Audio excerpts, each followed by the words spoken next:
Welcome to J7 TV news. Panchayati Raj engineering శాఖలో ప్రస్తుతం engineer in chief గా పనిచేస్తున్న బహలు నాయక్ ఈ నెలాఖరున పదవి విరమణ పొందుతున్న నేపథ్యంలో మరో 2 సంవత్సరాల పదవి కాలాన్ని పొడిగింపు చేయాలని రాజకీయంగా పావులు కదుపుతున్న ఆయనకు పదవి పొడిగింపు ఇవ్వకుండా ప్రభుత్వ నిబంధనల ప్రకారం పదవి విరమణ జరిగేలా చర్యలు తీసుకొని ఏర్పడే ఖాళీని వెంటనే సాధారణ పదోన్నతుల ద్వారా భర్తీ చేయాలని ఆంధ్రప్రదేశ్ పంచాయతీ రాజ్ డిప్లొమా ఇంజనీర్ల సంఘం ప్రభుత్వాన్ని డిమాండ్ చేసింది. మీడియా మిత్రులందరికీ నమస్కారాలతో మేము ఆంధ్రప్రదేశ్ పంచాయతీరాజ్ డిప్లొమా ఇంజనీర్స్ సంఘం పక్షాన ఈరోజు ప్రెస్ క్లబ్లో ఈ ప్రెస్ మీట్ని ఏర్పాటు చేయడం జరిగింది. నా పేరు కేసీహెచ్ మహంతి. నేను state general secretary AP Panchayati Raj diploma engineers association. మా పంచాయతీరాజ్ ఇంజనీరింగ్ శాఖలో మాకు ఈరోజు వరకు టీఎంసీ గారు ఇంజనీరింగ్ చీఫ్గా ఒక ఆయన ఉన్నారు. అతని పదవీ కాలం ఈ జూలై నెలాఖరుతో పూర్తవుతుంది. అతని పదవీ కాలం ఈ జూలై నెలాఖరుతో పూర్తవుతున్నప్పటికీ తనకున్నటువంటి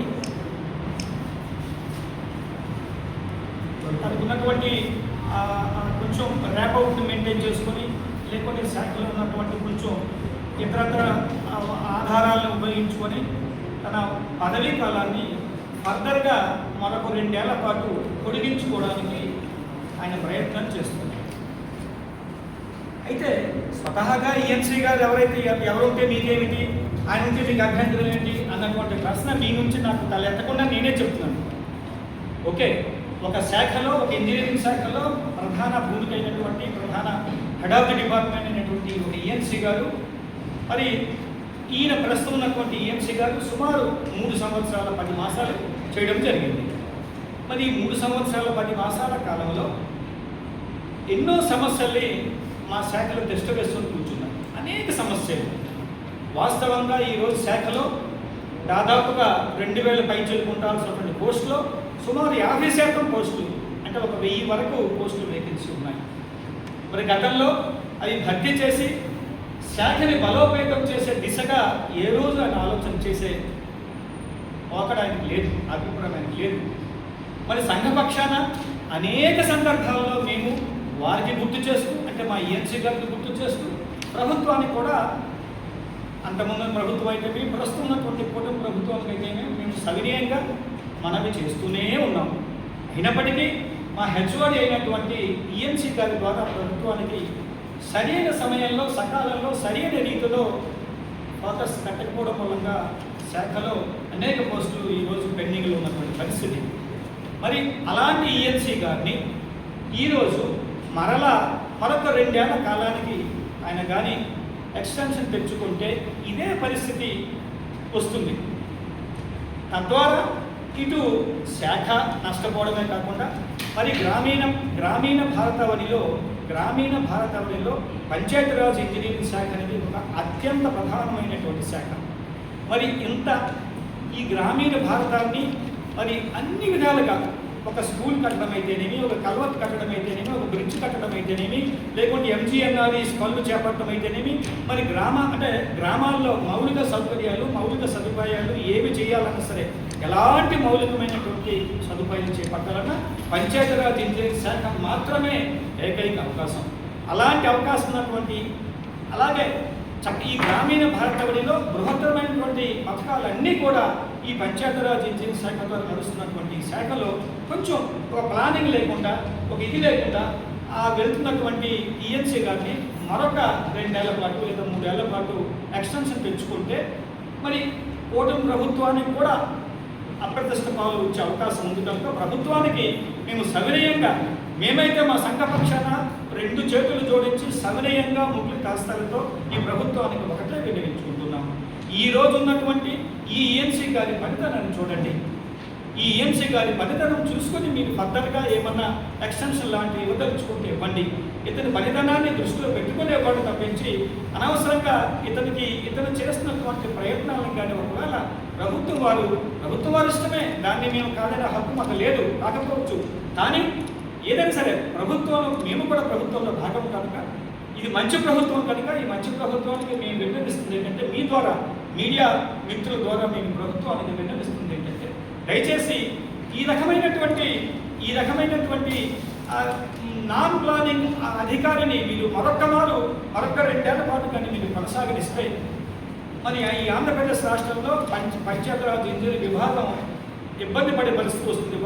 సూటిగా చెప్పాలంటే భ్రష్టు పట్టిపోయే పరిస్థితి వస్తుంది. కనుక ఆ రకమైన పరిస్థితులు లేకుండా ఈయనకి మీరు ఎక్స్టెన్షన్ ఇవ్వకుండా చర్యలు చేపట్టాలని చెప్పేసి మీ ద్వారా ప్రభుత్వానికి మేము సౌకర్యంగా విన్నవించుకుంటున్నాం.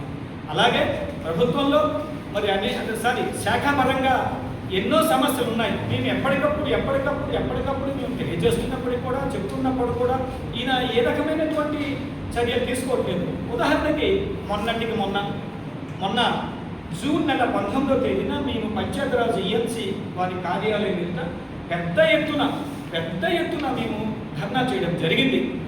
ఆ రోజున ధర్నాలో మరి ఏ అంశాల మీద మేము మా ఈఎన్సీ గారికి విన్నవించామో, ప్రభుత్వానికి తెలియజేయాలని చెప్పాము. ఈవెన్ నిన్నటి వరకు, ఈ రోజు మధ్యాహ్నం వరకు కూడా కనీసం నివేదించినటువంటి పాపాన్ని పోలేదు. అలాంటి హెచ్ఓడి గారు ఈ శాఖలో కొనసాగితే, ఇప్పుడు మేము ఆ రోజు ధర్నా చేశాం.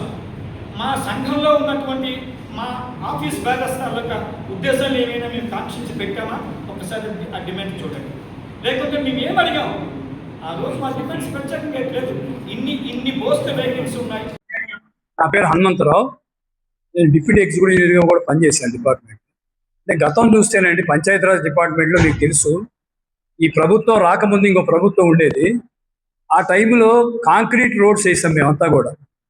మొత్తం భారతదేశంలోనే ప్రథమ స్థానంలో కాంక్రీట్ రోడ్స్ వేస్తే, ఆ రోజు 450 మంది ఇంజనీర్లని విజిలెన్స్ కేసులు పెట్టి, రోడ్లు బాగాలేదని చెప్పి సర్టిఫికెట్లు బలవంతంగా ఇప్పించి, దాదాపు 2,500 కోట్ల రూపాయలు బిల్స్ ఆపేసి చాలా ఇబ్బంది పెట్టారు.